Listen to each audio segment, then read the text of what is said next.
Meurtre d'un élève appelé court et d'autres blessés par les Wazalendo à Nyiragongo. La société civile exige des sanctions exemplaires contre les auteurs et l'indemnisation des victimes. Les activités socio-économiques auraient pris l'après-midi de ce mercredi 11 septembre 2024 dans la chefferie de Bukumu, territoire de Nyiragongo au nord Kivu. Elle était à dose paralysée dans l'avant-midi suite à une altercation entre les éléments des groupes d'autodéfense dits Wazalendo qui se sont échangés des coups de balle. Au cours de cette altercation, un élève de l'Institut Mugara a été touché par balle et a immédiatement perdu la vie alors qu'il était appelé court dans la salle de classe.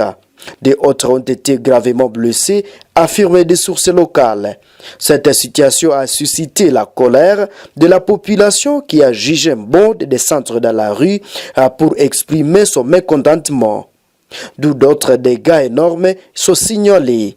Je cite, il y a ceux-là qui ont été blessés par des jets de pierre. Les élèves pris à colère sont descendus dans le riz et ont barricadé la route Goma-Ruchuru. Ils ont été dépouillés certains dépôts de canne à sucre, mais aussi ils ont réussi à casser les vitres des fenêtres des maisons, rapporte Jean-Claude Mambo Kawaya, président de la société civile de Nyiragongo.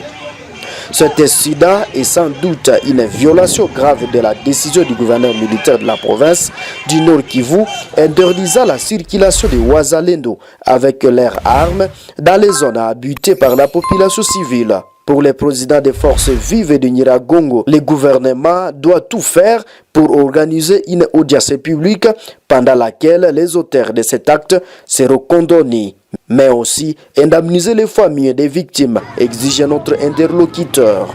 L'armée congolaise annonce avoir maîtrisé ce Wazalendo qui a tiré sur l'élève. D'après Mediacongo.net, les vrais résistants patriotes des groupes d'autodéfense et Wazalendo sont sur les lignes de front en train de combattre l'ennemi de la République démocratique du Congo, notamment les rebelles de la coalition M23 AFC soutenus par le Rwanda.